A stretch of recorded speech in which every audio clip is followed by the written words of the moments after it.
Right. All right. Well, guys, we are doing the LCTRfan interview just slightly early, about 15 minutes early. It's not a big deal. I promise you're not going to miss much. Usually 15 minutes are reserved for the introduction and kind of getting to know LCTRfan a little bit. So with that being said, my man, go ahead and introduce yourself. Tell us a little bit about who you are, what you do on Twitch, all that good stuff. Cool. Thanks for having me. I'm a conservative lawyer. I practice law full time. I stream at night. I do politics. I started streaming in 2014, 2015. Just recently started blowing up. So I do gaming as well. I've been playing SnowRunner lately. So yeah.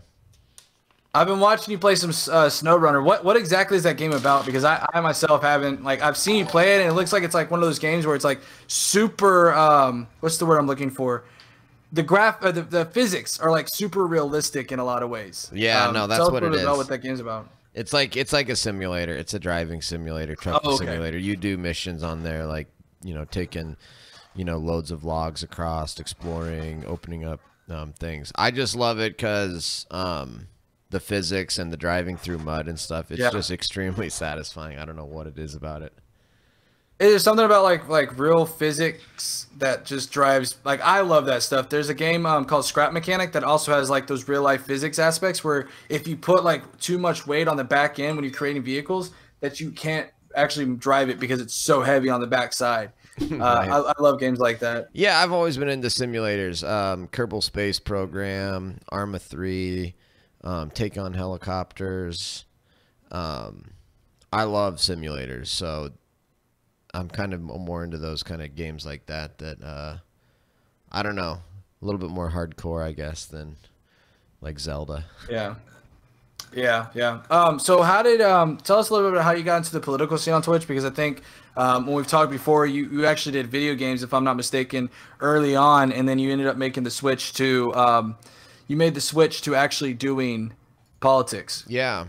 Well, I've always done politics, and so when I first started on, well, first of all, take it way back. When I was a kid, I was growing up working construction, and I was always listening to AM radio, Rush Limbaugh, Glenn Beck, all these different guys growing up, and I always wanted to have my own talk radio show, and I wanted to be like Rush Limbaugh. I always thought the medium of talk radio was really interesting. I've always been interested in the spoken word. I still love to listen to podcasts and talk radio. I listen to books on tape. I've read 7 or 8 books on tape. Books on tape. I call them books on tape. I guess they're audiobooks now. They used to be books on tape. I guess I'm aging myself there. I was about to say, your age is starting to show a little bit, man. You're sounding like a boomer over here, man. I am. So I've always been interested in that and always wanted it. And frankly, the reason I went to law school was for politics. I wanted to get involved in politics. So it's been a lifelong passion of mine.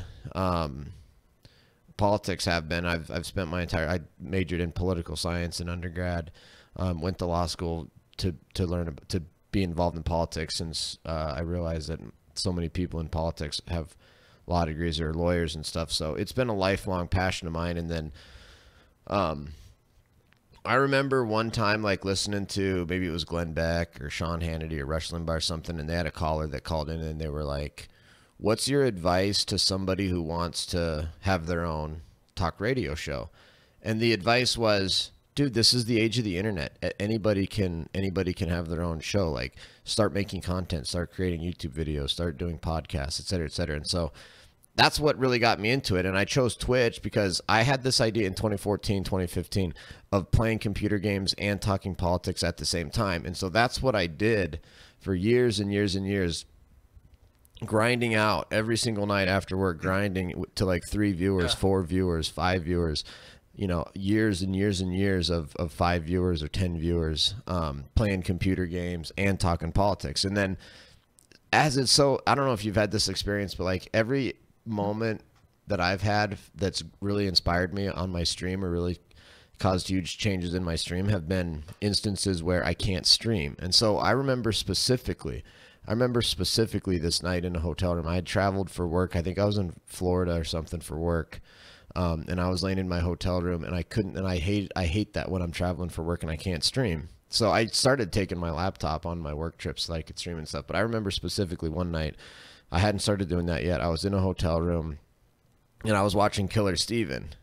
And Killer Steven probably remembers this too, because it was this day after it that I started doing just chatting streams, because at the time Killer Steven was like he had kind of come on the Twitch scene after me, but he was blowing up and having way more viewers than me. And so I was like, damn, dude, Killer Steven, I'm jealous. You're killing it, man. You're killing it. And so I was watching him stream and kind of talking about it. And he said one of the things that really helped him grow on Twitch was to stop gaming and just do politics. And so I started just not even doing politics anymore, or not even doing gaming and politics, and just doing politics like during the week.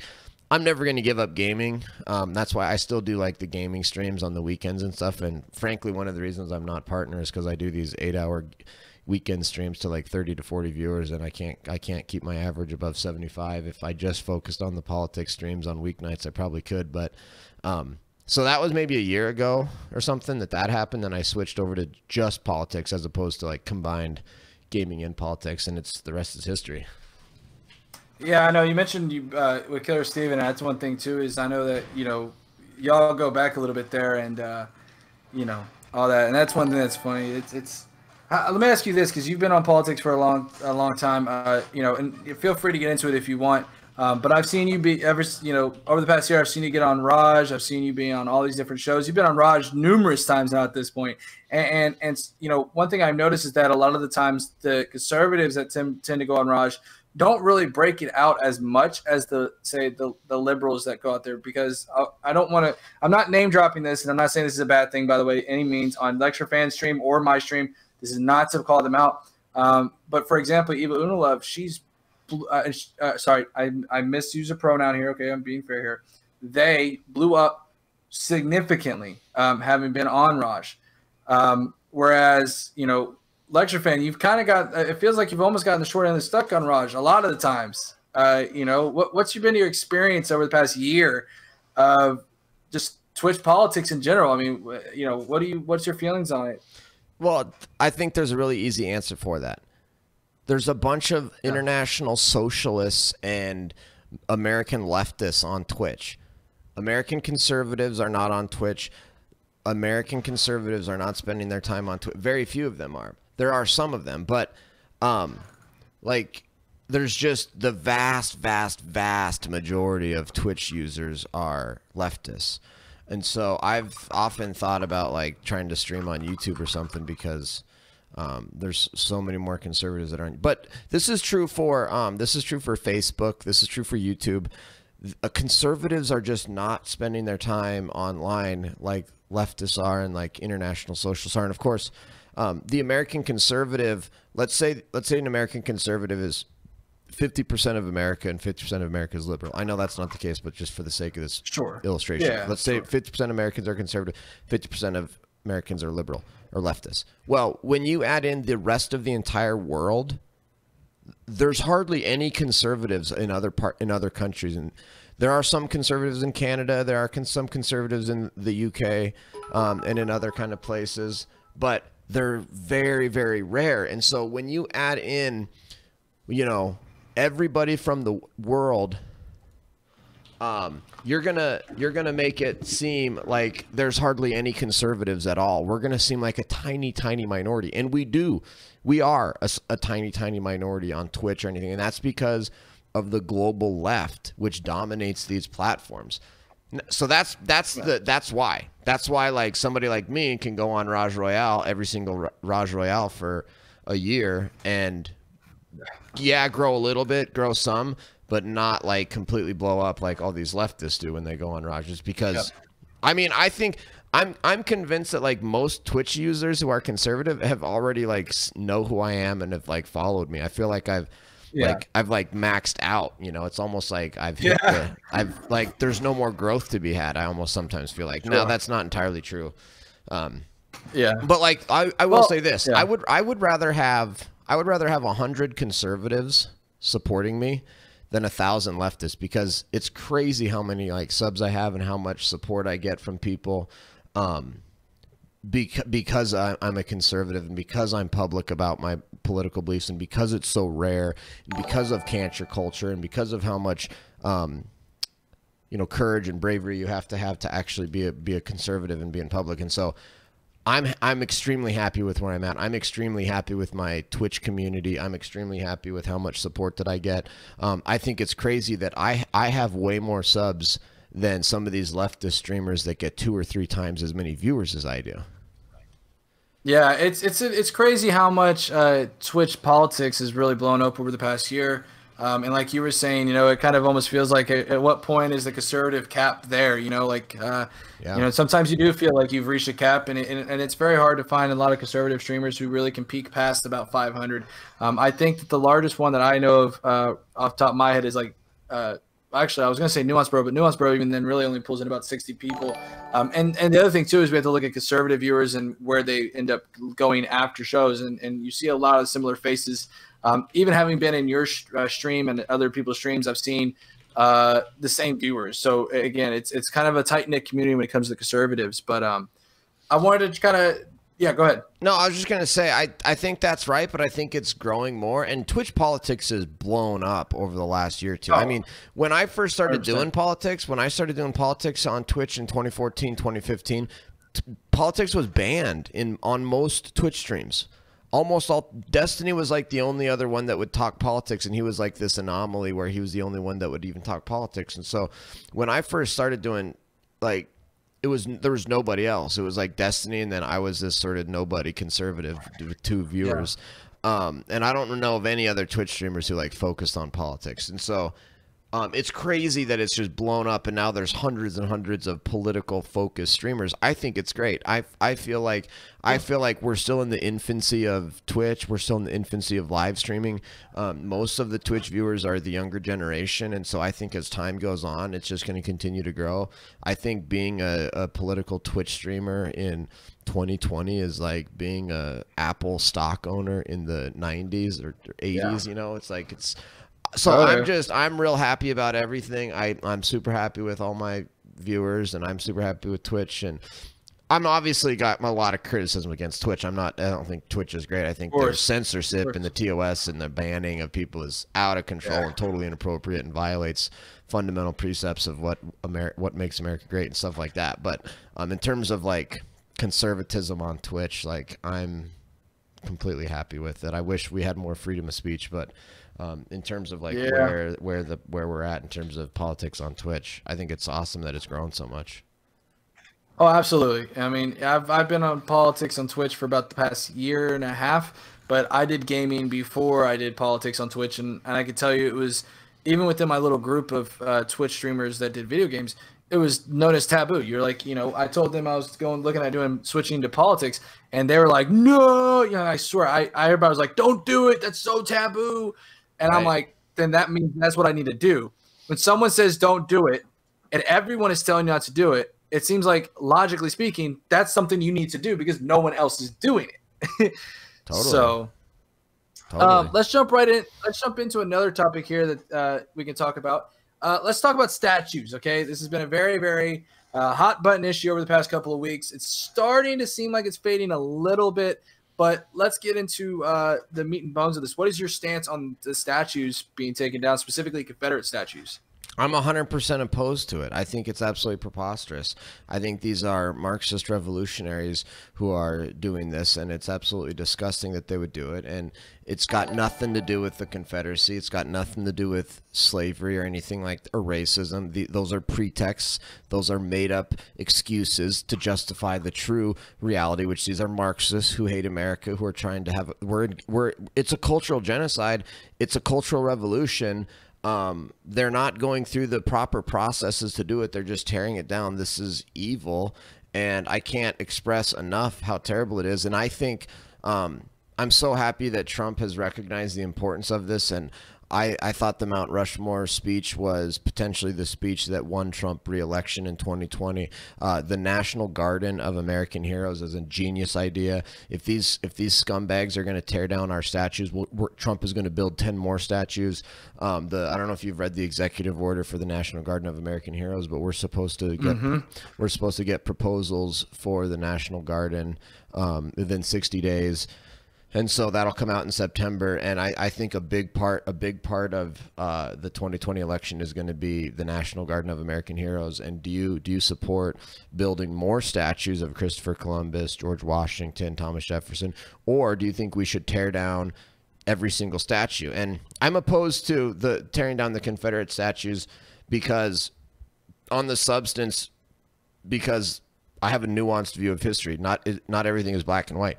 Not everybody's perfect. These things don't stand for just one thing. They don't stand for just one thing that's good or one thing that's bad. These are complicated issues. We accepted the South back into America at the end of the Civil War. We did not commit a genocide against the Confederacy.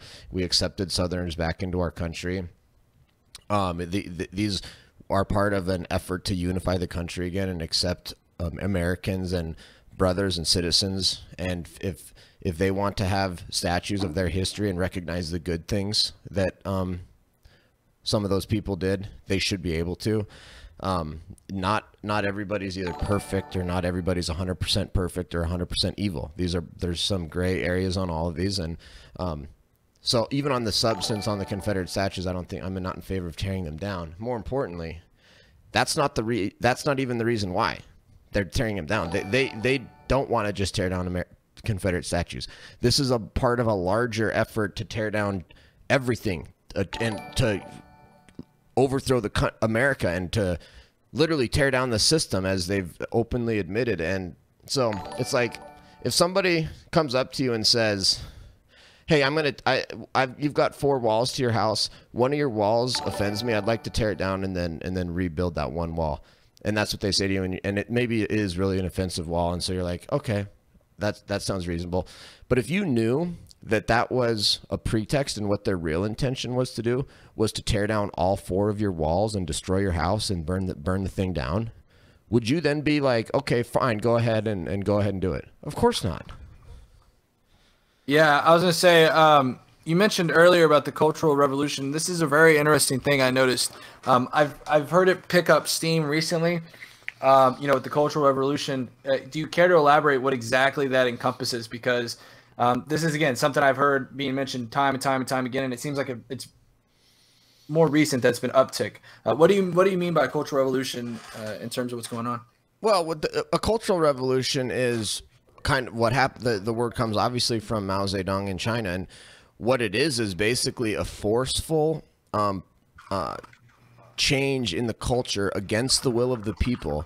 And so one of the ways you do that is, so you're a minority viewpoint, aka you don't support. I mean, these people don't support American cultural values, things like free and open debate, things like property rights, things like freedom of religion, basic notions of American culture, and these people don't support it. And so they're going to force that on the country through cancel culture, through trying to shut people up, through tearing down our monuments and works of art, historical work. One of the classic, and I call it a cultural genocide, because if you actually look up the definition of a cultural genocide, the definition of cultural genocide is literally like going down and tearing down and destroying and demolishing cultural artifacts and cultural symbols just because you disagree with the culture. And that's what they're doing. And it's not just about the Confederacy, it's about America. They're doing this to George Washington, Thomas Jefferson. The Confederacy is just an easy target and a pretext and an excuse to hide their real motive of undermining American culture writ large, including freedom of speech, property rights, freedom of religion, basic notions of American culture. And they're trying to force it on the rest of the country. There is a silent majority. There is a silent majority that still believes in free speech, and forget free speech. They don't even, some of these leftist Marxists don't even believe in free thought. Forget free speech. They don't even agree in free thought. And so I do think there's a silent majority out there that still believes in things like free thought and free speech and freedom of religion. Keep going. But I don't.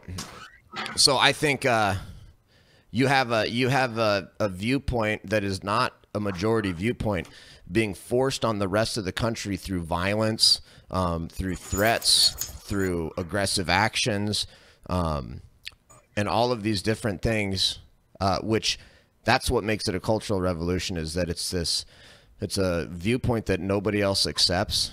It's 20%, maybe 15% of the country. I mean, obviously 15% of the country, 15% of the country supports the Bernie Sanders, so maybe 15% of the country really supports some of this cultural revolution stuff. But when you have 15% of the country forcefully and violently trying to destroy the culture that this country has had for 244 years, that's a cultural revolution and a cultural genocide.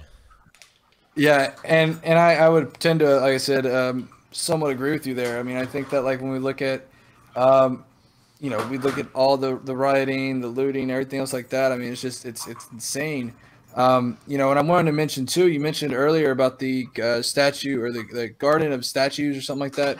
The Trump was talking about, and when we look at the actual order and his July 4th speech, he mentioned about putting up statues of, you know, not just George Washington and stuff like that, but Frederick Douglass, Harriet Tubman, Booker T. Washington, all these famous African-American, you know, I would say revolutionary people in American history. So it extends beyond just, you know, a garden. Like, it seems like Trump's in favor of statues, and in fact, he's in favor of African Americans who, you know, were super influential to the American dream.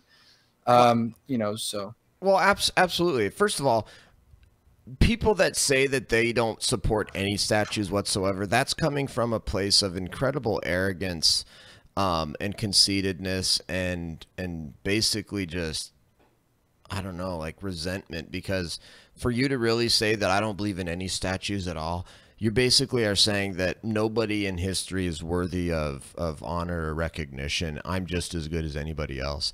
And so I think that's a preposterous position to be opposed to any statue whatsoever. And it's like, okay, so I guess you don't like art, you don't like historical monuments, you don't like memorials. It's like that's a position that people will say on Twitter, but it's pathetic. Nobody agrees with it. It's going to not have any traction.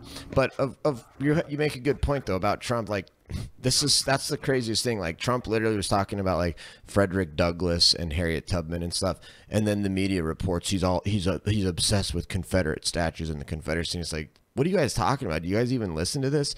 And it's like, we should be proud. America should be proud of what we've done. America's done more for equality under the law and racial equality than any country on the face of the earth. Our founding documents set the stage and set us on a path to end slavery and to institute civil rights and everything else. And of course, people need to remember, abolition of slavery is a religious right-wing idea that came from the Christian right. The end of slavery and the beginnings of abolitionism and abolishing slavery came from Christian right-wingers who wanted to live up to America's founding ideals. And whether it's Frederick Douglass or Martin Luther King Jr., they all recognize that America's founding documents have done more for ending slavery and promoting civil rights than anything else, and that it was a promissory note written at the beginning of our country. A lot of our founding fathers did not like slavery. Even if they owned slavery, they recognized it was bad and were trying to get rid of it. Our original Constitution, specifically and on purpose, set us on the path of ending slavery, which is why the Constitution allowed the Atlantic slave trade to be prohibited starting in 1808, and it was prohibited in 1808. The Constitution also was passed, and then shortly thereafter, the Northwest Ordinance was passed banning slavery in the Northwest Territories. And so from the very beginning of our country, there were efforts and movements to end slavery, and ultimately we succeeded. We fought a war over it. No other country has fought a war and died, you know, to free slaves. And so we should be proud of our history of ending slavery and of civil rights. And you know, that's a Republican conservative right-wing achievement. Ending slavery is a conservative Republican right-wing achievement. We should be proud of it. Frankly, the Civil War wasn't a war between the North and the South. The Civil War was a war between Democrats and Republicans, because there were lots of racist Democrats in the North who supported the Confederacy in the South.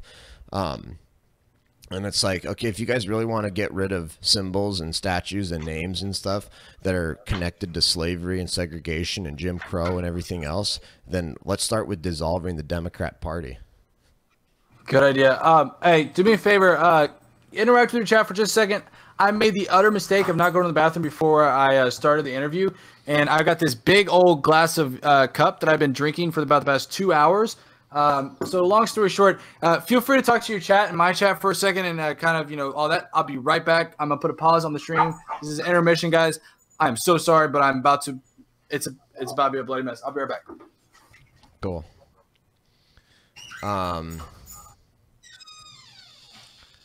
Oh my gosh. Yeah. I'm glad that we're talking about these topics, because I've been talking about these topics for weeks and weeks straight. And so when I saw the questions Doghouse had for me, I was like, oh, nice. Been talking about these. Could talk about this all day. So I'm just kind of basically like summarizing and saying stuff that I've like talked about already for the last couple of weeks. But holy cow, OT Marty with 100 bits. Enjoying you on the Doghouse Show. Thank you, OT Marty. By the way, Mr. Sinister, Hot Springs. Wow, dude, Hot Springs, you gave out 5 subs? When was that? Whoa, Hot Springs. I must have missed your 5 subs. Thank you so much, man. Holy cow. We're blowing up here. Hot Springs, thank you. Gen 10, thank you. Mr. Sinister, thank you. You guys are awesome. All right, I'm back. Look, I'm sitting here. I don't know if y'all noticed, but I was like moving my chair left and right. I'm like, oh, I gotta go. I gotta go so bad. Oh, I'm feeling good now. Okay.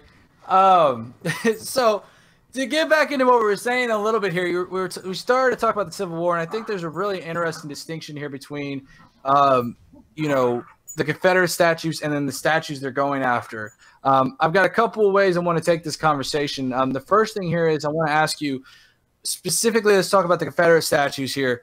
What would you say to those who make the argument that, these statues, they were built during Jim Crow era, and what would you say to those people who make that particular argument? Well, I would say that I think every individual statue has a unique history and a unique purpose and everything else, and some like that's why I say like some statues are you could say, if you could prove it with historical documents, that the purpose was to fight against civil rights and was to be particularly racist and everything like that.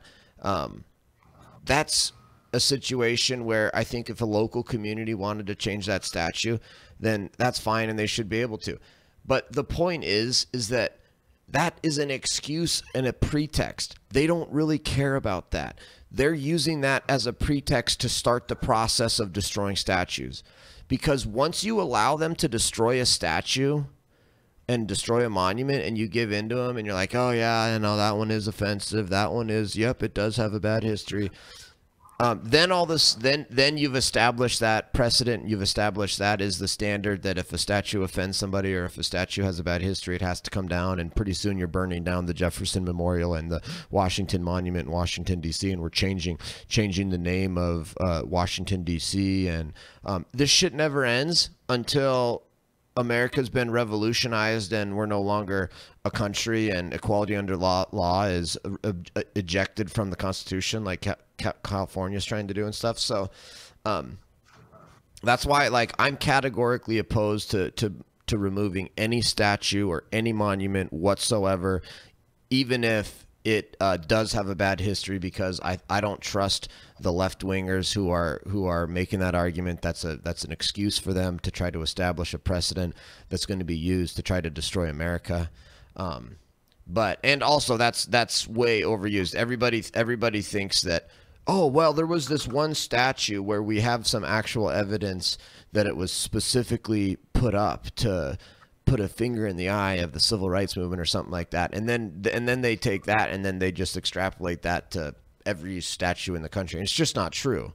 Some statues, yes, some statues were put up or Confederate monuments or whatever were put up for the express purpose of, you know, sticking a finger in the eye of the Christian conservative right-wing civil rights movements throughout our history. And those situations in a different time, in a different era, in a different situation, I'd be fine with those coming down.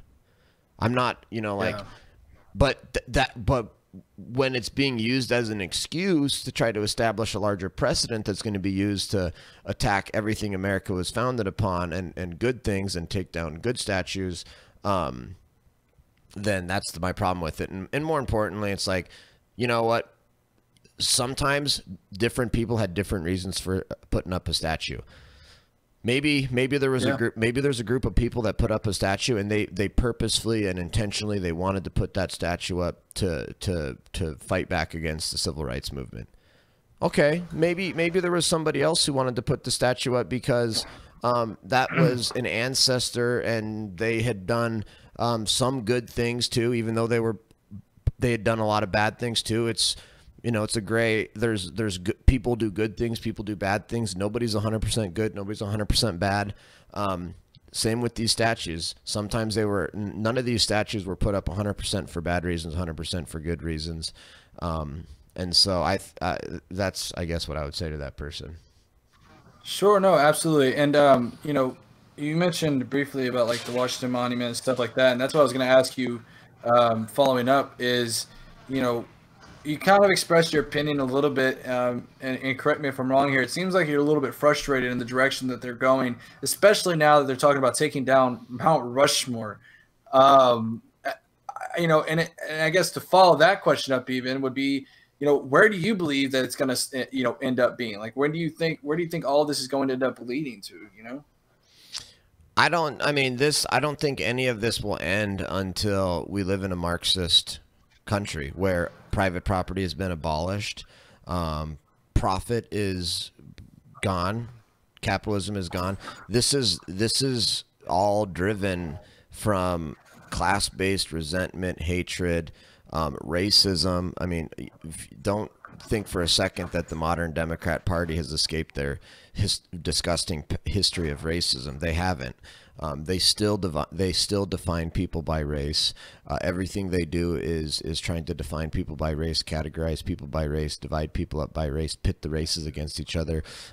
They think the most important factor in anybody is their race. These people are racist, and they're going to continue to try to make us have a race-based society where, you know, the first thing that you ever actually look at somebody is you define them by their race. That's what the left does. I mean, look at the policies, look at the things that they've done in California, look at everything they believe in. So and it's a hatred for capitalism. It's a hatred for Christians. It's a hatred for private property. It's driven by resentment, greed, jealousy, hatred, racism, and so they won't stop. They'll never stop. I don't think there's any stopping this until they've completely overthrown our country and our system. And like Ilhan Omar recently said, you know, they want to dismantle the criminal justice system. And the way their idea for dismantling the criminal justice system is literally abolishing and defunding the police. And that's their idea of how you fix a system. That's the criminal justice system fix they've got, is abolishing and destroying the police. And they've said, we don't want to just do that just to the criminal justice system. We want to do that in housing. We want to do that in transportation. We want to do that in education. We want to do that in government. We want to do that in all these different areas. And it's like, okay, so your model is abolishing the police and defunding the police. That's what you do. Now apply that to every other thing. They're going to just go around abolishing and destroying and tearing down things. And it's disgusting because America's fought for 244 years to establish these systems that have been provided the greatest justice and the greatest equality and the greatest fairness and the most progress and the most wonderful society, with equality before the law and private property rights and freedom of speech and freedom of religion and wonderful, wonderful things. And they literally want to destroy it and tear it down because of class-based resentment. It's really, really terrible. So until they completely destroy all of the entire society and we look like Cambodia under the Khmer Rouge and Pol Pot in the 1970s, I don't think they're going to stop. That's why they have to be defeated politically. Yeah, I was going to say, I mean, I don't know if it ever feels this way to you sometimes, but it kind of feels almost like if you give a mouse a cookie. I mean, that's really what it feels like. I mean, because in the past, it's felt like, you know, in the past, there's been the protests, there's been those things, and typically you have the statue conversation that comes up with this. But this time, this year particularly, it feels like there is a if you give a mouse a cookie situation where now they have literally just come back and said, oh, well, since you're okay with taking out this statue, we want this statue. If you're okay with this statue, then we want this. And it's just, it's like, does it feel that way to you, or is it just me? No, that's absolutely right. That's why it's like, even if I might otherwise agree, let's say that there's a statue that truly was, you know, a gross statue put up by Democrats for the purpose of promoting racism. I would otherwise agree that yes, let's take that statue down. But because it's an ulterior motive and they will never stop, I'm going to oppose that on that principle. It's the same reason. It's like, you have to look at the bigger picture of what these people are trying to do. And it's like, I'm not going to accept, you know, one good thing to happen, which let's say taking down a truly racist statue put up by Democrats. Let's take that down. That's a good thing. Okay. But the outcome of that is now we've established that it's okay to tear down statues. And then they take that and they go and they tear down the Washington Monument, the Jefferson Memorial, and the Lincoln Memorial, and the Lincoln statues. I'm not gonna suffer that greater harm just to get this one little good thing passed. And so you're absolutely right that they're never satisfied. They're never, ever, ever satisfied. They've gotten everything they've wanted over the last 80 or 90 years. And it's like, we live in with systems and a government built by Democrats, mostly in the left wing, who've got everything they've wanted, starting with FDR until today. And it's like, they never are satisfied. So that's absolutely right. That's just one thing after another, and it just gets more extreme. Every time it gets more extreme. Yeah, so we're going to move the conversation a little bit over to another recent event that's going on along with the statues. It's the pandemic. Although there's now been controversy as to whether or not it's a pandemic because of the, I believe it's the death rate or something like that. I haven't looked too much into that. We're going to talk about COVID-19. Depending on who you ask, if you ask Donald Trump, it might be named something else, which we will not say on Twitch because I don't know how Twitch will like that word very much. But let me ask you, man, where do you stand on the whole COVID-19 situation? And, you know, I mean, I guess, you know, how do you believe the president has handled COVID-19? I have criticisms of how Trump has handled it, but they're the opposite of the criticisms that the fake news is criticizing Trump over. And man, I remember when this first all started going down in March and April, and I was working from home at the time, and so I was streaming a lot more. And I literally was like, at one point, I was joking, like calling myself like the #1 coronavirus streamer. Like I was literally a coronavirus streamer. That's all I was talking about, all I was looking into for months and months. And so, man, obviously we way overreacted. The lockdowns were way worse than the virus. It was never worth it to have our freedoms violated the way that they were. There's really very little evidence that government actions have a huge impact on viral spread. It's mostly other factors that determine whether a given city, state, or country had a huge outbreak. Our hospitals remained empty throughout almost this entire thing. The reasoning behind the lockdowns changed over time, which is why I went back and looked at 2007 CDC guidance on pandemics and realized that the coronavirus was a category 2 pandemic, and the CDC does have categories like hurricane categories for pandemics, and coronavirus is a category 2 pandemic. We responded as if it was a category 5 pandemic. I think most of what happened, the reaction to the coronavirus was 100% political. And Democrats and leftists in multiple different places did everything they could to try to use coronavirus to hurt Trump. Obviously, the virus is real. Obviously, the virus came from China. It's not a hoax. But the reaction of blaming everything on Trump is a complete hoax. Trump listened to every single word. Every public health expert said Trump did exactly what the public health experts told him to. My criticism of Trump is that he listened too much to the public health experts. He did not listen enough to alternative voices and people who are economists and other people like that. So I could keep going on and on and on about it. Of course. Let me ask you this, because you mentioned a little bit about the public health experts, and I think there's one person that we could probably talk about that's pretty much in the spotlight 24/7 anytime there's a camera around. What's your opinions on the infamous Dr. Fauci? What do you think about him? I think Dr. Fauci is a Democrat. He's a leftist.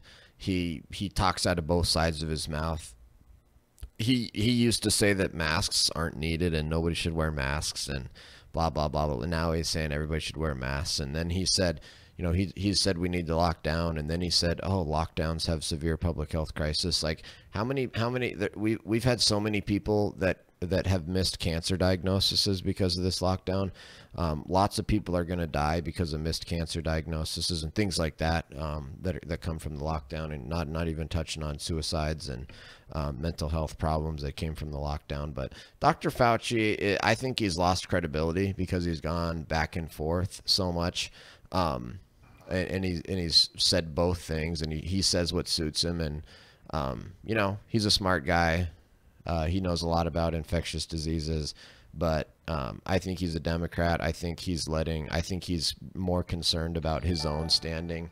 I think he wants to be popular in the media. He wants to be popular amongst Democrats, and so I think he always is skating on the edge of being so anti-Trump that Trump would fire him versus not being versus trying to be as anti-Trump as he can be to be popular in the media. So I'm not a huge fan of Dr. Fauci.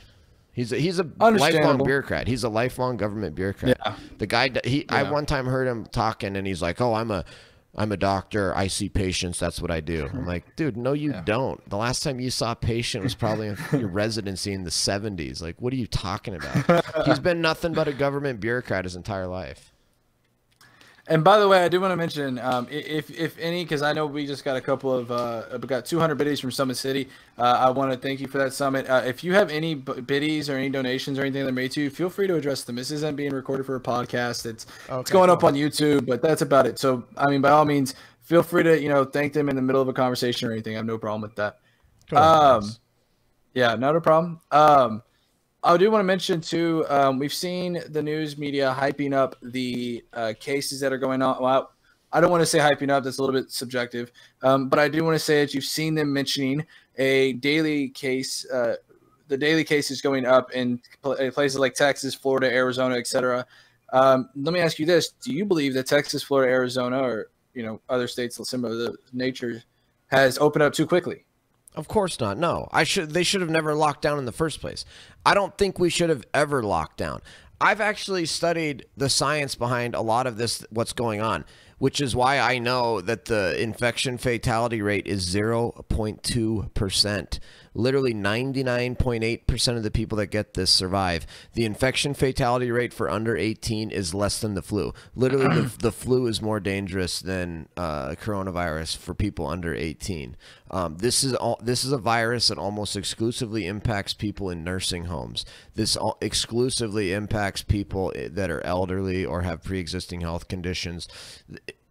I think it's undisputed right now. What we should have done is protected the nursing homes, protected the elderly populations, and everybody else should have continued on with one public health mitigation option. And this I obtained from CDC 2007 pandemic community mitigation options. What you do with the category 1 and a category 2 pandemic is there's one thing that you do, and you know what it is? You force people, if you're sick, stay home. That is a significant step to try to control the spread of a virus. If you're sick, stay home. Wash your hands. If you just wash your hands and you're sick, stay home, that does a lot to try to prevent the spread of a virus. And if you actually look back at the real reason that you do community mitigation, because there's two stages: containment and then mitigation. You can't contain this because we already had community spread. Once you hit community spread, you go into mitigation, and the primary purpose of mitigation is to flatten the curve, specifically to allow the hospitals to not be overwhelmed. That's the primary reason. You don't actually reduce the overall number of people that get the virus. You just spread it out. The community spread lasts longer. The curve flattens a little bit so you don't have the huge spike. Here, our hospitals were empty almost this entire time. The hospitals were never overwhelmed. Nobody ever needed a ventilator and didn't get a ventilator. I mean, we built the Javits Center into a hospital and sent the Navy hospital ship to New York City, and they were empty. They were literally empty. They had no patients. Not when New York was the hardest hit. I think in retrospect, it's obvious we should have never shut down. We should have simply protected the elderly and the at-risk populations. And so there's so much misinformation and lies about these recent increase in case numbers. Dude, they're actually not even distinguishing between antibody and viral tests. So they're mixing the antibody test numbers with the virus test bodies. And I thought no way, that's crazy. Somebody told me that. Somebody sent me a link to that, and I was like, no, that's too ridiculous. No. Literally, the New York Times has reported this. The Atlantic has reported it. Multiple other sources have reported it. And so with this, and then the media reporting on these increase in test numbers without referencing that and without referencing the increase in overall numbers of tests done is tantamount to straight up lying. And so it's just crazy. Like we're literally testing antibodies, and then we're finding out, oh, somebody had an antibody, and we're counting that as like a new case, and it shouldn't be. Almost all of these new cases are young people, which are asymptomatic or antibody tests. So the increase in cases is almost entirely irrelevant. If you look, we're still having extremely low numbers of deaths. The death rate's going way, way down. If you look at the actual, there's about 9 or 10 countries that had coronavirus before the United States, mostly in Asia and in Europe. And if you look at their epidemiological curves for the daily death numbers, they all are basically done with it. The coronavirus is basically done, and it's over in a lot of these countries already. And there's no reason to think that the United States is going to be the one country out of the entire world that's going to have this huge second wave of deaths, and our hospitals are going to be overwhelmed in a second. There's no evidence of that. There's no evidence that the United States is going to be the single country that has a different reaction to coronavirus. It's like, no. So I understand. Yeah. And that's what I was going to say is, like, it seems like with what you're talking about, the antibody test, it seems very similar to another story I heard coming out of Florida, where basically they were counting ICU patients that were in the ICU but not receiving intensive level of care. So they were receiving basically just like normal, okay, just like a nurse comes in, checks on you, and that's it kind of thing, that kind of care. But they were being counted as ICU patients because the COVID ward was located in the ICU. And that was a crazy thing to me. And so it doesn't surprise me with what you said, if that's in fact what's going on, because there's been issues in the past. Yeah. Yep. So what we're going to do is I also like to ask you the question as well is, what do you believe? Do you believe there's been any like flaws, and what flaws do you believe there has been in terms of the response? Oh, I think the response was way too overhyped. And I think we should have never shut down. I think it's preposterous that in the United States of America we were okay with governments banning churches. I mean, think of that. In the United States of America, a country that's supposed to have freedom of religion, we had governments banning churches. I think that's totally unacceptable. That's why I wish that we had more cases that found these lockdown orders unconstitutional. We do have some. There's plenty of courts that have found them unconstitutional, but I think that was a huge mistake. The government should have never shut down churches. The government should have never shut down businesses.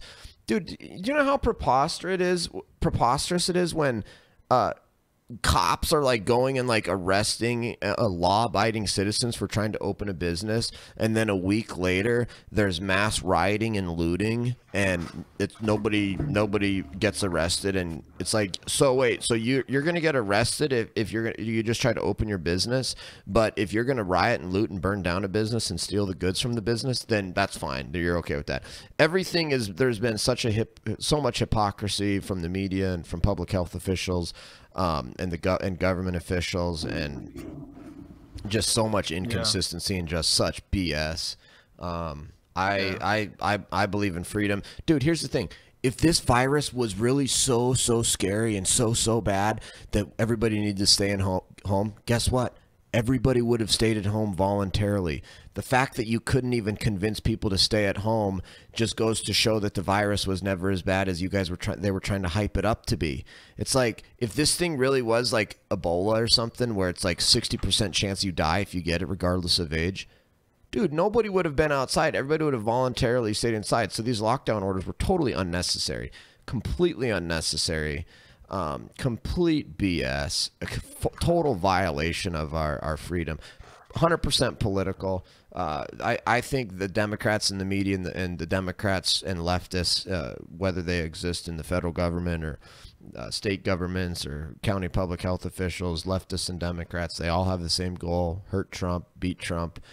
You're seeing it now. They're literally willing to harm kids and damage kids to try to hurt Trump. They're literally willing to see kids go hungry and starving kids not being able to get school lunches, and try increase in child abuse and everything else to try to shut down schools just to hurt Trump.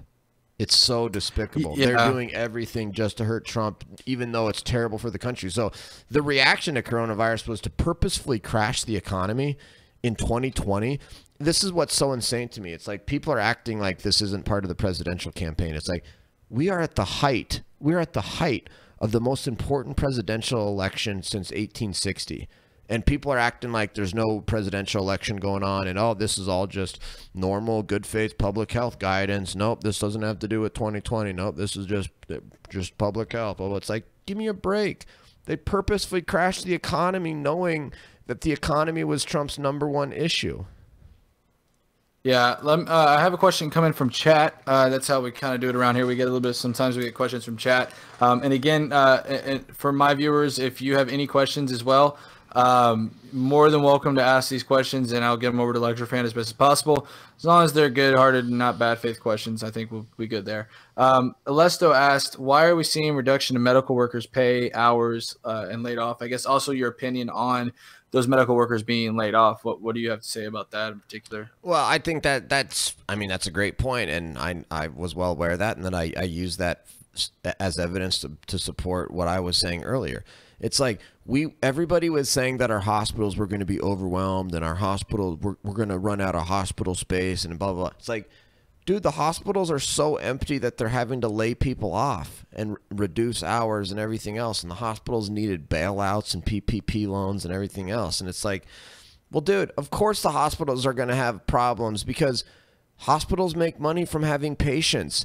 And when you ban patients and you ban elective surgeries and you ban cancer screenings and you ban all these other checkups, hospitals are going to run out of money because they don't have patients.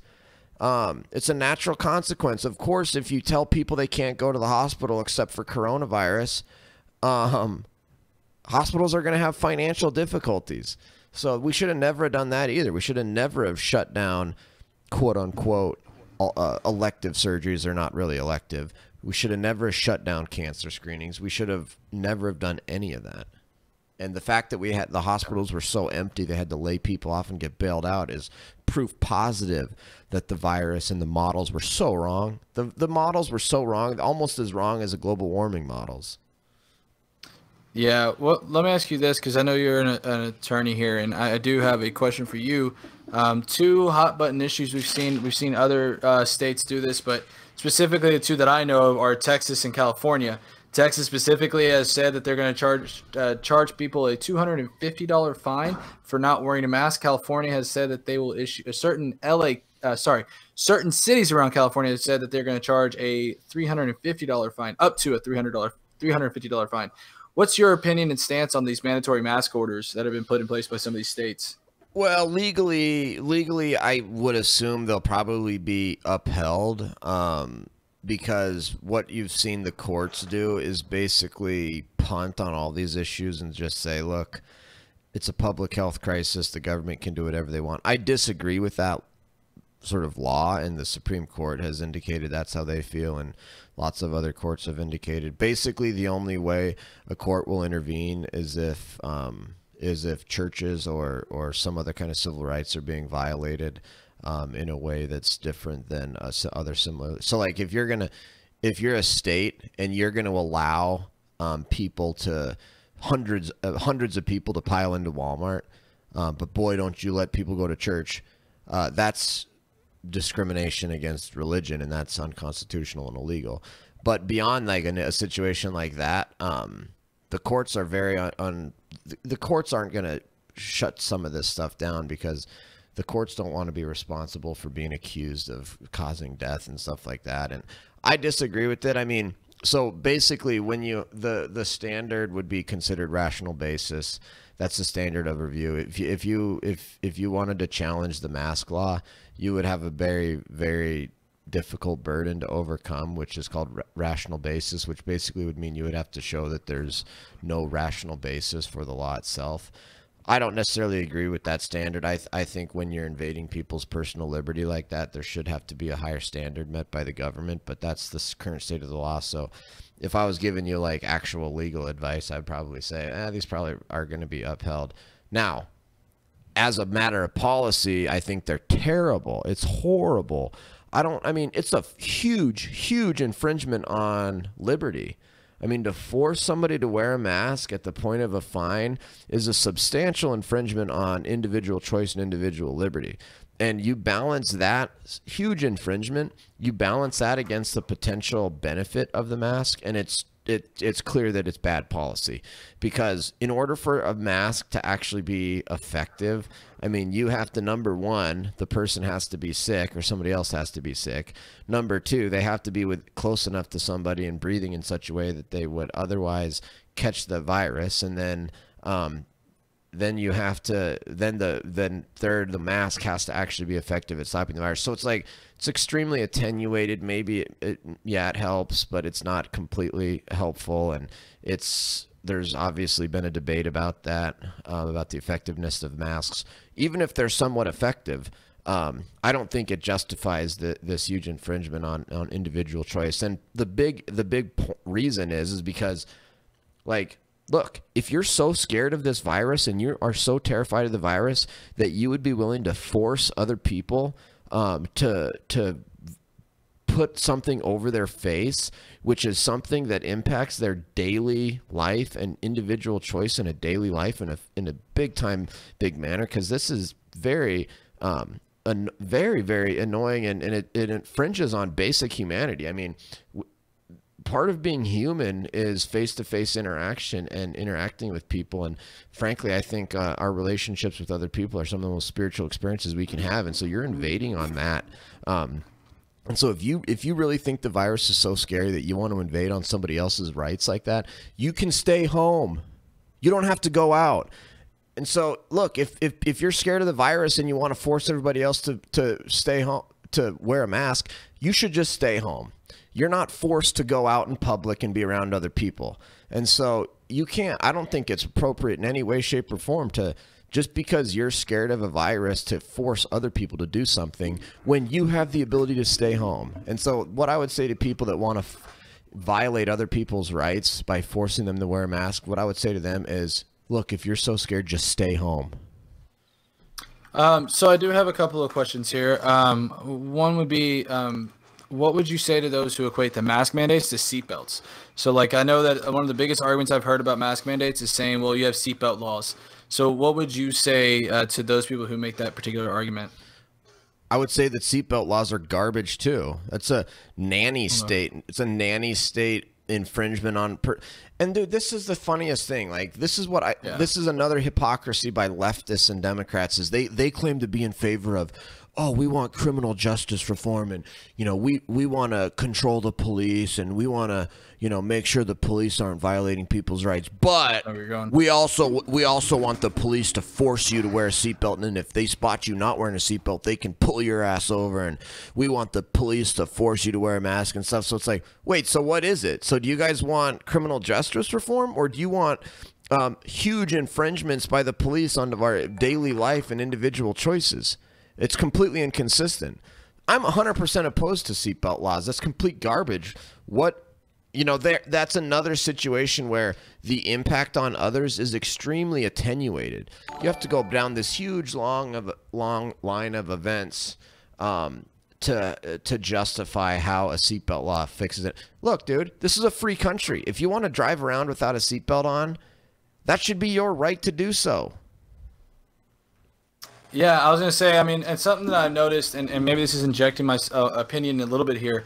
So forgive me, Chad, if I inject my opinion just one little second here.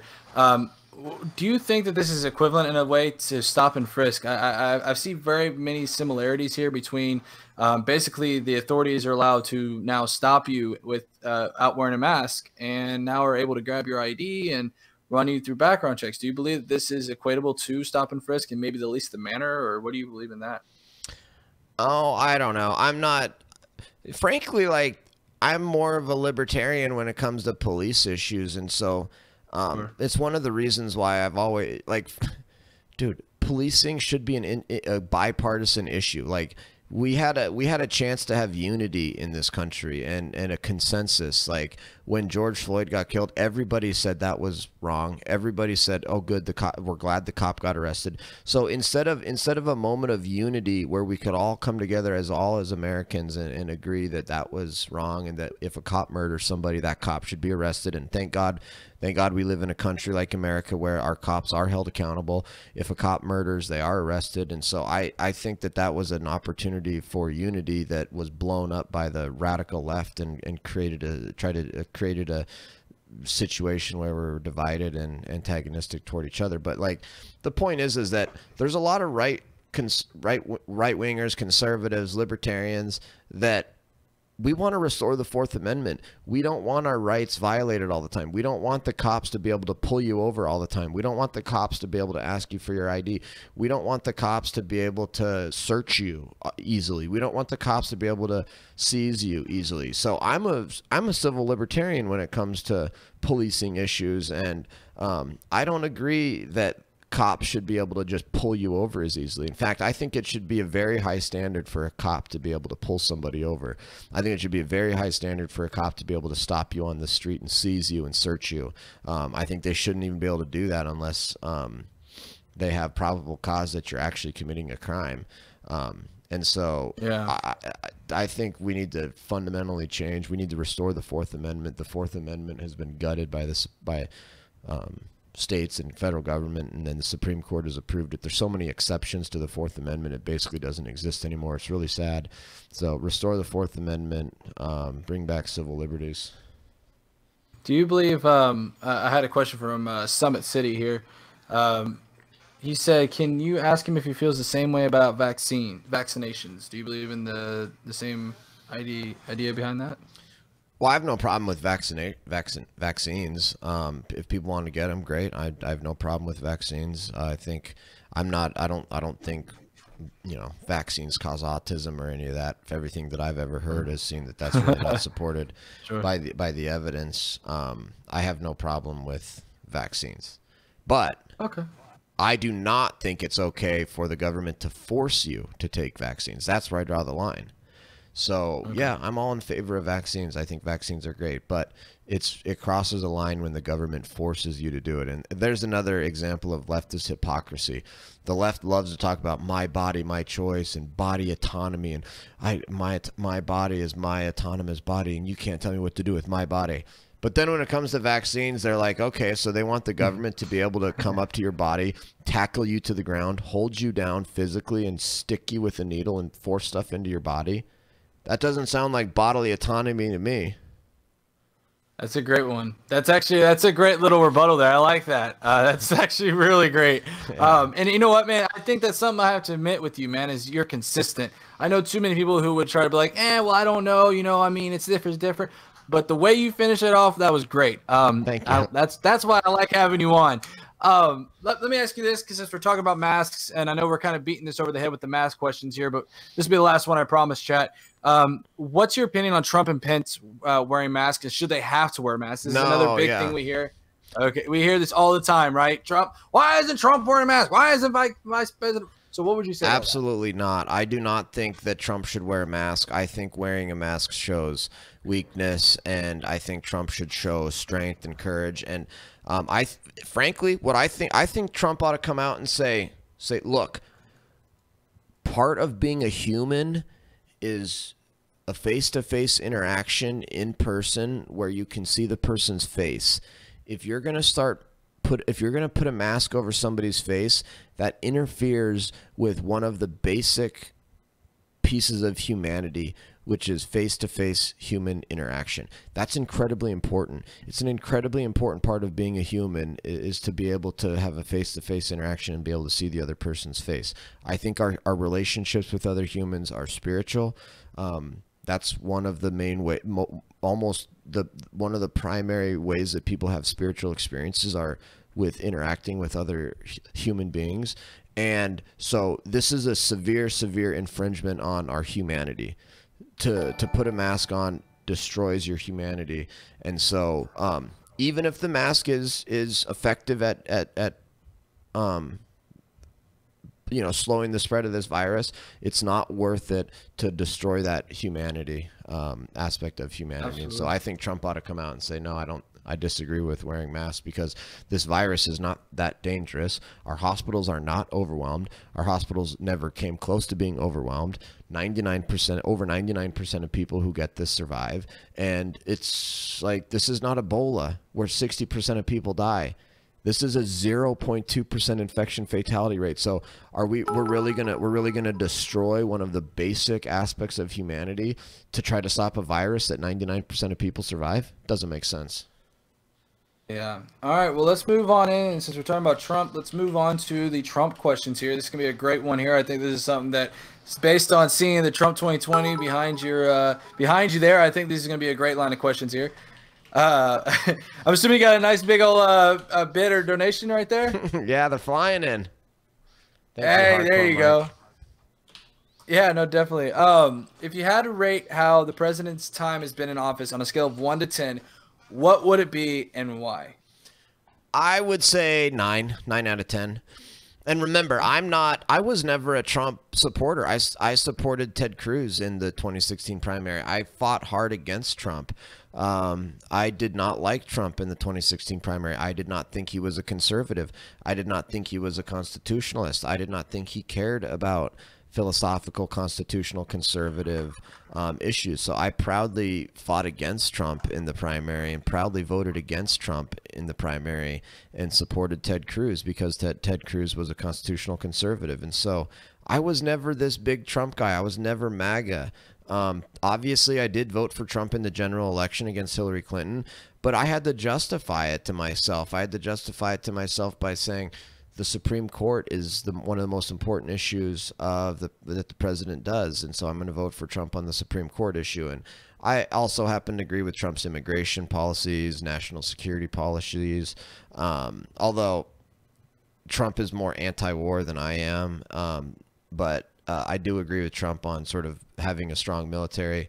But I disagreed with Trump on some things, and so I was never this huge Trump guy, but he has done a great job as president. And I have several specific instances where I could criticize Trump and what he's done, which is why I would only say 9 out of 10. One of the biggest criticisms I have is when he caved to Nancy Pelosi and Chuck Schumer and was publicly out negotiated by Nancy Pelosi and Chuck Schumer during the government shutdown over the wall. I think he should have never have caved on that. I think he got outmaneuvered by Nancy Pelosi and Chuck Schumer on the shutdown over the wall. I think he made a mistake in not recognizing how horrible Paul Ryan and the swamp was. I think he relied too much on swamp Republicans and establishment Republicans when he first came into office. So I've got criticisms of him, but I think I'm shocked at how good of a president he's been and how strong he's been on conservative issues. I think his judicial appointments, Supreme Court all the way down to district court, have been he's been great on judicial nominations. I think he's been great on moving America's embassy to Jerusalem. I think he's been great on foreign policy and getting NATO countries to pay. I think he's been great on renegotiating NAFTA. I think he's been great on rebuilding the U.S. military, pulling out of the Paris Climate Accords, pulling out of the missile treaty with Russia. He's done a lot of stuff that's been really, really good. Oh, he's been great on pro-life stuff, making Planned Parenthood, like he effectively defund Planned Parenthood by forcing them to distinguish money between that was used for abortion and not abortion, and then they decided not to take the money.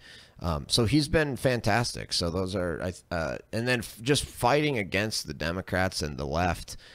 It's finally nice to have somebody who calls it like it is, who says, you know, who's not politically correct and actually attacks the Democrats and the media for what they really are. That's why I love the Mount Rushmore speech, because it was just like, wow, Trump understands. Trump understands that these people are engaged in a revolution and they want to overthrow America. And I thought Trump's Mount Rushmore speech was one of the greatest speeches of all time. And I think it's those speeches like that really make me think that Trump is just, he understands what's going on. He's a great president. Don't agree with him on everything, but in terms of how he's actually governed, his success on the economy, cutting regulations. I mean, he cut more regulations than any president. He's done a lot of good stuff. All right. What do you believe? I mean, you named a lot of his like strengths. What would you say out of all of those that would be like his single-handedly like greatest strength of all of those? What do you think he is like his greatest strength? I would say the lack of political correctness, I guess, which kind of colors all of those issues. I mean, he's willing to tell it like it is. He's willing to, you know, not be politically correct. And sure. I think that's one of the, I think that's one of the reasons he won, is because people are so sick of the political correctness. Mm-hmm. Well, and I was going to say, you mentioned also as well in there as well with the media and stuff, and I do have a question about that, which is, why do you believe that the media has had such vitriol for the president, and do you believe they have an agenda? And sorry, guys, that I used the word vitriol. Again, sorry if I'm injecting my subjective opinion here again. So forgive me on the sin here, okay? I've only done it twice in this interview. But anyways, what would you say in regards to that? Well, first of all, I don't think that's a subjective opinion. I mean, it's objective fact that the media has vitriol for President Trump. If you look at, there's been studies that have shown like the mainstream media under Obama, they had like over 90% of all stories were positive for Obama. Over 90% of all stories for Trump are negative. So there's objective studies that prove beyond a doubt that our mainstream media hates Trump and is completely biased and is complete BS. But the real reason that media hates Trump is because he's effective. He's won. He's compelling. He's smart. He's convincing. People like him, and that drives them insane. And he stands for America and American values, and the media hates that. Trump stands for freedom of religion, pro-life, private property, freedom of speech, free thought. Those are all things that the modern Democrat, modern left hate. So I think they hate him for that reason. But the media, of course, has an agenda. They're hard left, hard Democrat operatives. The journalism as a profession is dead. There is no journalistic integrity. It's proven beyond a doubt that the mainstream media, New York Times, Washington Post, CNN, MSN, all of them, AP, Reuters, they've run hoaxes after hoax after hoax. I mean, they've lied, documented lies and hoaxes on the actual fake news to the detriment of America. And I don't think that's really up for debate. And the reason is, you'd have to go back and look at sort of the history of the press. And I don't know if you've read the book by Mark Levin called Unfreedom of the Press. That was one of the audiobooks I've listened to.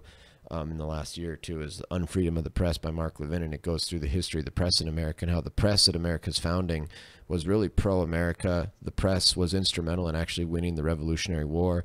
The press believed and supported America's founding and our principles and the Declaration of Independence, and the press was really quite wonderful at the founding and was very positive. And then we went through after that sort of period, which lasted a while, we went to the party press period where the press was openly partisan. You had party press A, party press B. They were open about it. Everybody knew, yes, this is the party press. That's the party press. You had two different newspapers for each party. And then you sort of went into this period of the professional journalism, where people were like trying to be professional journalists and just the facts and non-biased, and we're going to be professional journalists and we're not going to take sides, et cetera, et cetera. And then after that, sort of the third, or what would that be, the fourth stage is what we're living in now, which really kind of started in the 30s and 40s, and has just gotten worse and worse until what you see today, where it's just blatant, open hatred for conservatives and Trump. But the journalists and the journalist profession kind of started going away from the professional, non-biased journalism and taking the position that, hey, we as journalists, we can't just report the facts because we're in a position of power, so we have to do what's right and we have to try to do what's best for America. So they openly started pushing their own ideals and justifying it to themselves, and that's continued to pace up until today, where they're the worst part about it is that they actually lie and pretend to be non-biased. I would be fine if these journalists and AP and Reuters and New York Times and Washington Post and CNN and MSNBC, I would be fine if they came out and said, hey, look, we're biased, we're leftists, we're Democrats, we hate America. That's our perspective. We're not trying to be professional journalists. That'd be like, okay, cool, because that's what Rush Limbaugh does. That's what Sean Hannity does. Those guys they don't pretend to be non-biased, just like I don't. I'm not pretending to be non-biased. I'm open and honest about my beliefs. But these scumbag journalists will sit there and lie to your face and say that they're non-biased and unbiased and stuff, and then they're some of the most biased left-wing operatives that you've ever seen in your life. Yeah, and I want to hit on that as well, since we're talking about the media and how they're influencing stuff here. They're constantly touting these polls about Joe Biden and stuff. And let me ask you this. Do you believe that President Trump will win re-election? I do. I really do. I think, history suggests that he will, because it's incumbent presidents often win re-election, and incumbents have a huge advantage, and especially if the economy is doing well. And I do think that we will continue to see an economic recovery all the way up through the election. And but more importantly, I think the Democrats have really hurt themselves with the extremist stuff. They're letting 10%, 15% of the country control a major political party, and Joe Biden is a pathetic candidate. He really is a pathetic candidate. And so I think you take all those things into account, and I think Trump will win. So there's a few things here, and I'm I've got to put you in a difficult position. I do this to all my guests, okay? I promise. I try to take them out of their comfort zone a little bit on this question here. And it came up earlier. I didn't send this to you, so you didn't have much time to think on this one. And I always tell people, I'm like, hey, look, you don't have to if you need to take that, you can take that. I thought I heard a cell phone. If I'm going to ask you this. If you could say one good thing about Joe Biden, what would you say? And if you can't find anything, I completely understand. I tell my guests, don't feel pressured that you have to give a good answer here. No, I can do that. Yeah. No, I Sure, mean, I used to do sort of something like that just to prove that I was reasonable and that the Democrat I was debating was not, because I used to ask people like, can you name one good thing that George W. Bush did? And then I would say, because I can name things that Barack Obama did that I agree with. And so, it's funny because Democrats actually have a very difficult time saying something that they like about Trump, or something they like about George W. Bush, or something like that. I actually am reasonable. So it's like, yeah, I can talk about good things about Democrats. I'm not some like lunatic like a lot of these people on the left are. So with Joe Biden, I would say that this is, I guess, more of a style thing, but he's a very, I guess, gregarious or nice guy, easygoing, laid back, fun to talk to. I would say, like, he doesn't really have it anymore. I guess I'm talking still more about like the Joe Biden of 8 years ago, because he's kind of lost this. But he's a good politician in terms of coming off as being warm and welcoming and a nice guy and stuff like that. So I think that's always been kind of his strength. He's always been kind of the, Uncle Joe, or good old Uncle Joe. Like he's kind of like a guy that you just kind of want to chill with. Yeah, and some people may say that Joe Biden's good at, biting hair. But, okay, sorry again, guys. All right, that was my third subjective opinion. But look, okay, I could crack jokes here, okay? I promise I'll make jokes with the lefties when they come in on Tuesdays, okay? I promise. Yo, I'll make jokes with the right. I need to take a quick restroom break as well here. Yeah, okay, go take a restroom break, by all means. Yeah, we're going to keep on here. I see some of y'all talking in chat and stuff. And like I said, if y'all have any questions in regards to this conversation, we're kind of getting near the end here, but we're not there yet. But this is something that, as y'all know, I like to do. When we have guests on, we like to ask them at least one hard-hitting question here about the other side, is just to kind of pry their mind and see where they're at in terms of openness. And I do want to give an update. Last week we had Tuesday we had Touring on, and we asked him if you can name I think it was a positive thing. What was it here? I want to make sure I get the actual wording here while we're doing this here. Where was it? I know Touring messaged me the other day, and he followed up with me. I said, if you could name something that the U.S. has done well, what would you name? And he said that he did follow up, and I'm pretty certain he's okay with me saying this, because, again, he followed it up with me. So, again, I hope he doesn't take offense to this if I read it out loud. I'm sure he'd be fine with it, and he would openly admit this. The U.S. also has done well with the Kim Jong-un meeting in the First Step Act under President Trump, also giving veterans choice on hospitals. Oh, that was signed under Obama. So that was kind of a follow-up. That's why I wanted to read it to you. Normally, I don't really like trying to give too much information when it comes to DMs and stuff. But I do like trying to see where people stand in terms of their beliefs and trying to get them outside of that a little bit, Touring's a good dude. Yeah, absolutely. They still warn against it for COVID-19? Sure. Pleasantly surprised by Touring? Yeah, Joseph. He's a great guy. Damn, did I miss the double author? What's up, Charm? Sorry I had to time you out earlier, man. He came in blazing hot. You got to watch it when you come in. I know you're kind of like the fun troll, okay? That's what I like to call it, okay? But, came in a little hot there. You got to be a little bit warmer when you come in. You know what I'm saying? It says all the positive tests results using hard recording. Yeah, so I hope y'all are enjoying it as well. It's always music asking left. It's a blasphemy. Yeah, but this is the whole thing, right? Is that I try to the fun troll, right? Hey, there are those trolls that are just like fun to have in the chat, that are okay. Like they're not too spicy, they just kind of come in and they jack with you a little bit. Those ones. I'm loving it. It's like McDonald's, but we're not sponsored by McDonald's though, although that would probably never happen because we're not, but he's a memer. Yeah. So, but guys, yeah, they're amazing. They really are. Torrance took a few days to figure that out. He says, well, no. Guess who? No. To be fair, Torian hit me up, I believe, make sure I get this right here, for integrity purposes here. He hit me up yesterday in the afternoon. So that was the whole response to that as well. So I want to make sure that is abundantly clear as well. So this is Wednesday that he hit me up. All right, so let's get back on the topic here. Now that we got LCTRfan back from a nice restroom break. I know that my interviews are a little bit long, but let's hop right back into this. So we've had some pretty major Supreme Court decisions come out within the past 3 days. Two of which happened today that I would classify as major. Again, subjective here, but again, to each their own. These were in regards to his financial records. What are your opinions on these rulings? One of them was about the House committee, and the other one was about the New York DA. For anyone who isn't aware of these particular rulings.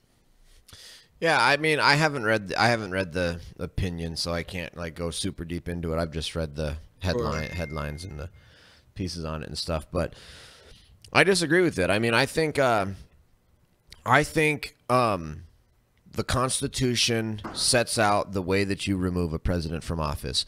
The way that you remove a president from office is you impeach him, and then the Senate convicts him, and then he's removed. That's how you remove a president from office. The idea that the president can be arrested by any county prosecutor, city prosecutor, state prosecutor, anywhere in the country, I think is preposterous. Like New York State is so corrupt. I mean, it's obvious that this investigation of Trump is 100% political. It's totally corrupt. You know, like, dude, New York never investigated the Clinton Foundation or did anything about the Clinton Foundation, but boy, they're going to go after Trump. It's like, give me a break. This is blatantly political.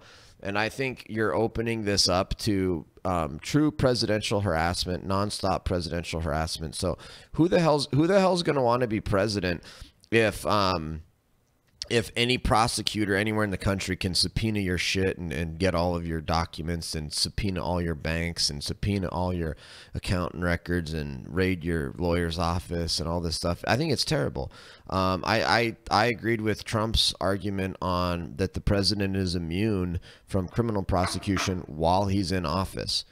If the president commits a crime, the way that you remove him is through the impeachment process. Because effectively, what you would have here is you could have a city prosecutor or a county prosecutor or a state prosecutor literally issue an arrest warrant from the president, and then what we're gonna have local police departments trying to arrest the president in the United States. That obviously is not okay. The effect of that would be to remove the president from office. I mean, the idea that the president can be arrested by a local police department and thrown in jail, I think is absurd. It's terrible.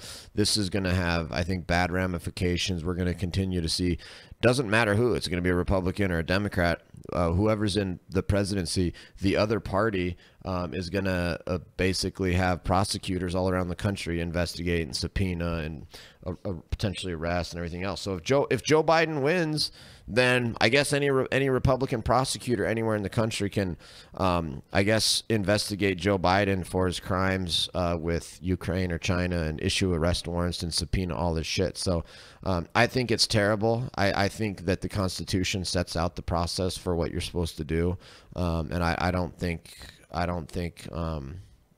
the founders intended for any city, state, county prosecutor to be able to go after the president like that, and especially like this when it's obviously political. All right. So Base Liberty had a question in regards to the Oklahoma ruling. Did you read up on that one or hear anything about that recently? I did, yeah. And my understanding is it only applies as with respect to some federal criminal law. So it's not like there's going to be some massive change where like all of eastern Oklahoma or half of Oklahoma is going to become an Indian reservation.